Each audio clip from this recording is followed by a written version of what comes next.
Hello दोस्तों, आज मैं आप लोगों से एसबीआई के योनो ऐप से होने वाली फ्रॉड के बारे में बातें करेंगे। योनो एक एंड्रॉयड एप्लीकेशन है जो एसबीआई द्वारा लॉन्च किया गया है। इसकी मदद से आप एसबीआई के बैंक संबंधी सभी कार्य ऑनलाइन कर सकते हैं। योनो ऐप्स एसबीआई कस्टमर्स के लिए सुविधा के लिए बनाया गया है, लेकिन यही योनो ऐप्स आज के तारीख में बहुतों के लिए दुविधा का सबब बना हुआ है। दोस्तों, फ्रॉडस्टर ने एसबीआई कस्टमर्स को, एसबीआई खाताधारकों को, योनो यूजर्स को फ्रॉड करने का एक नया तरीका ढूंढ निकाला है। आप बहुत बार सुने होंगे कि एसबीआई कस्टमर्स का उनके अकाउंट से पैसा निकाल लिए गए या योनो ऐप्स के ज़रिए उनके अकाउंट खाली हो गए हैं। ऐसे बहुत सारा किस्सा या बहुत सारा ऐसा न्यूज़ मैं नीचे डिस्क्रिप्शन लिंक पे दिया हूँ, आप उसको पढ़ सकते हैं।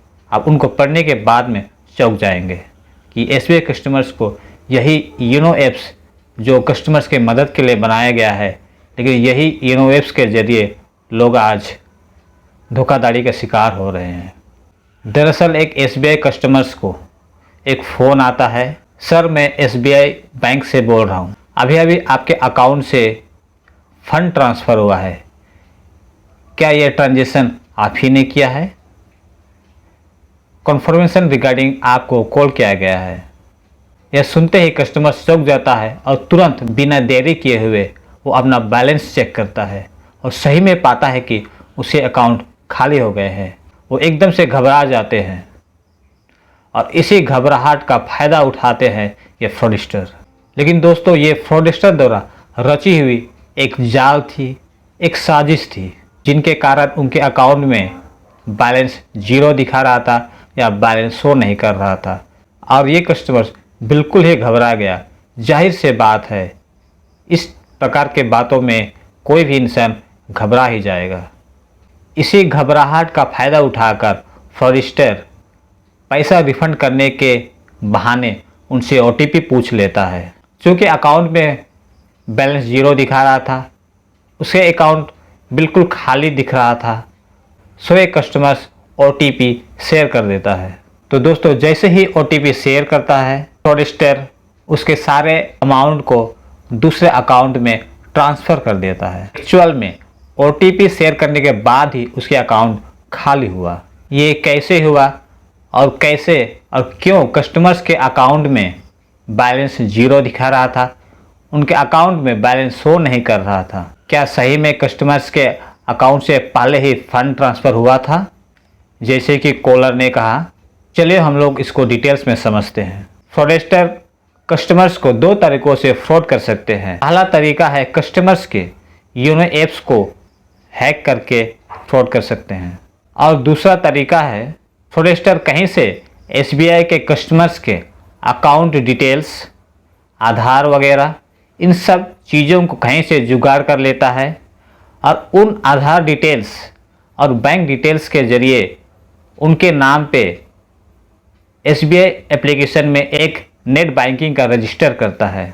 हाँ, ऐसा संभव है। ये कैसे होता है और कैसे ये फ्रॉडस्टर नेट बैंकिंग का रजिस्टर करते हैं, इसके बारे में नीचे डिस्क्रिप्शन में लिंक दिया गया है। यही सबसे बड़ी कमी है योनो ऐप्स की। इसके कारण फ्रॉडस्टर कस्टमर्स के पैसे को उड़ा ले रहे हैं। लेकिन इसमें और एक सबसे बड़ी बात है, वो ये है कि फ्रॉडस्टर को किसी दूसरे अकाउंट में फ़ंड ट्रांसफ़र करने के लिए किसी भी हालात में उसको ओटीपी की ज़रूरत होती है, जो ओटीपी कस्टमर्स के रजिस्टर्ड मोबाइल नंबर पर ही आता है। लेकिन सीधे तौर पर यदि ओटीपी मांगा जाए तो कोई भी ओटीपी शेयर नहीं करेगा, उल्टा आपको 2-4 बातें सुना देगा। इसलिए फ्रॉडस्टर ने ओटीपी मांगने का एक नया तरीका ढूंढ निकाला है। सबसे पहले कस्टमर्स के बैंक डिटेल्स, आधार वगैरह कहीं से ये लोग जुगाड़ करते हैं। इसके बाद कस्टमर्स के नाम पे एक नेट बैंकिंग का रजिस्ट्रेशन करते हैं। इसके बाद नेट बैंकिंग के द्वारा उनके सारे अमाउंट को एफडी में कन्वर्ट कर देते हैं, जिसके कारण बैलेंस शो नहीं करता है या उनके अकाउंट खाली दिखाता है, क्योंकि सारा पैसा एफडी में कन्वर्ट हो जाता है। लेकिन अभी भी ये पैसा आपके ही अकाउंट में पड़ा होता है।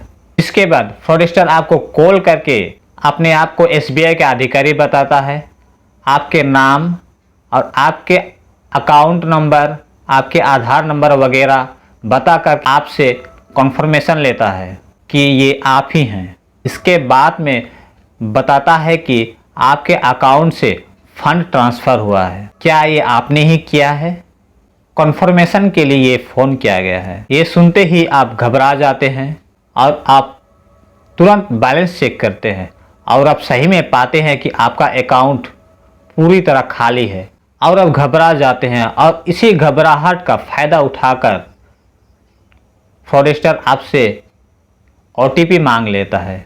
क्योंकि कॉल करने वालों के पास में आपका सारा डिटेल्स होता है, आपके बैंक अकाउंट नंबर, आपके नाम, आपके आधार नंबर, तो विश्वास ना करने का कोई सवाल ही खड़ा नहीं होता है और आप OTP शेयर कर देते हैं और इसी समय आपका अकाउंट सही मायने में खाली हो जाता है। यदि कभी भी आपके साथ ऐसा होता है, बैलेंस शो नहीं करता है, बैलेंस पूरी तरह खाली दिखाई देता है, तो तुरंत बैंक में जाकर इसकी जानकारी दें, ना कि किसी के बहकावे में आकर OTP शेयर करें। तो कभी भी किसी भी हालत में आप किसी से भी OTP शेयर ना करें जब तक कि आप सामने वाले को पर्सनली जानते हों और आप उनको ट्रस्ट करते हों।